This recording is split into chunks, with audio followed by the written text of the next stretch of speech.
What's up all? I just want to show you how to replace the alternator in your MR2 Spyder.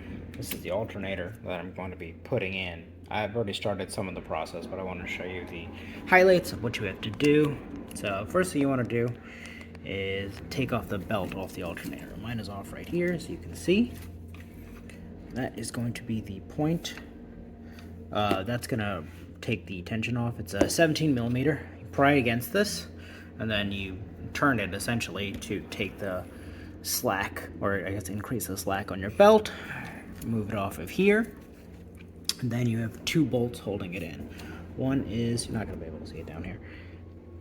Yeah, it's going to be, well, one is right here, up there, okay, right there.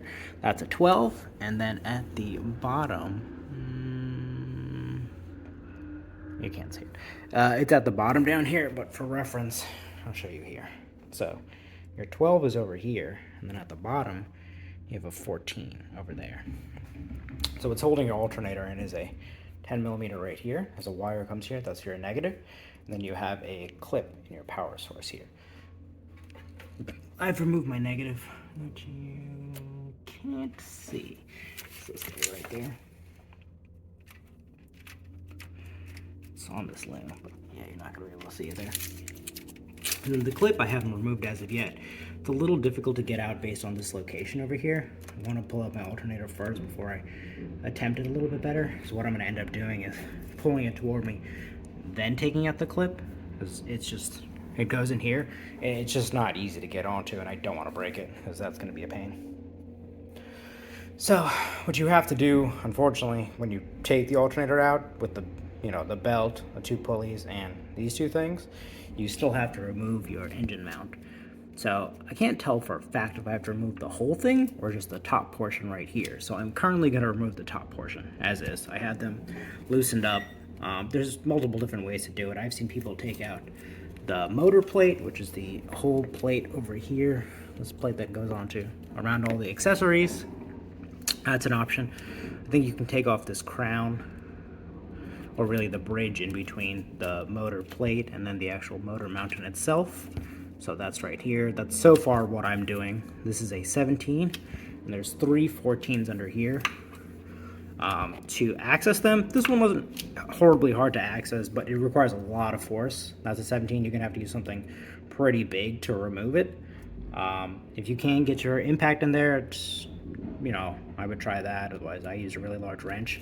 And then down here, really difficult to get to. These three bolts that are, you can see kind of the one over here. Oh, they're nuts, I'm sorry. The three nuts over there, they're all 14s. I use a deep socket 3/8, which I have right here. This. So you're gonna have to use, in my case, for a narrow one, they go on the bottom, and then I use something to pry this end of it to loosen it, because it's a huge amount of torque to do it. I've seen people go, from videos that I've seen, underneath the car and then use an extension all the way up and an impact. But if you don't have all those tools, like I said, this works. I did it myself just with a good 3/8. You definitely need the the deep socket 14, because these things had really long, essentially just like spikes. It was spiked before any of the thread happens over here, to take that off. But before you do all of that, you have to support the engine before you want to take out your mounts. So I've seen, like I said, I've seen people take out the motor plate and this part right here because they don't want to mess with this. Or I've seen people take out this and then that. And then I might have to take out the full motor mount in itself. I don't know yet. But for now, I'm going to take this off in preparation of pulling my alternator out.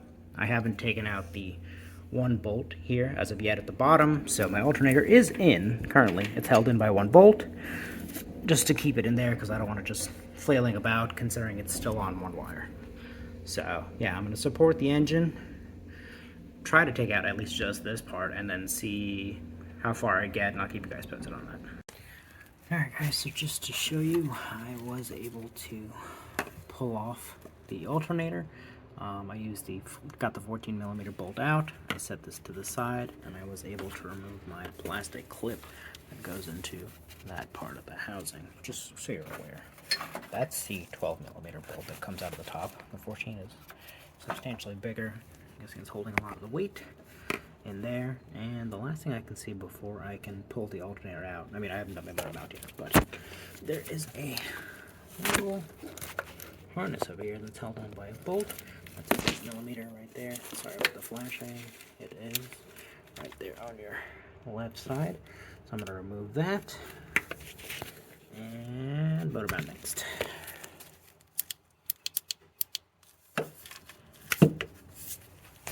Alright, so just want to show you that my alternator is in.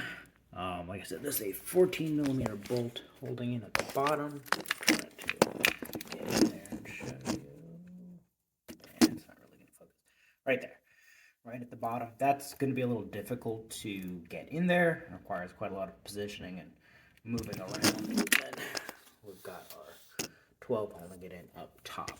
Just so you know, just for the sake of the cables, I put everything on while the alternator was over there, just so I had a little more room, because once you stick everything back on there, like, you can do the negative terminal relatively easily, but doing the clip for, you know, just the main power source, and then also on the bottom is a bracket, getting both of those on there while the alternator is in place here is really difficult, so it makes a lot more sense to do it in there. As you can tell, my engine mounts are, you know, it's in right now. I got everything back up.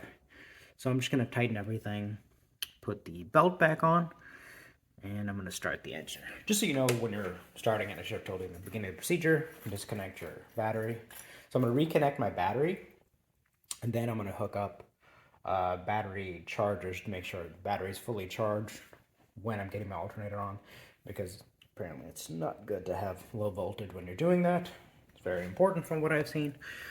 So, yeah, I mean, that's pretty much it. If you guys do have any questions or concerns, you can feel free to reach out to me. But if you like videos like this, feel free to subscribe. Thank you. Bye.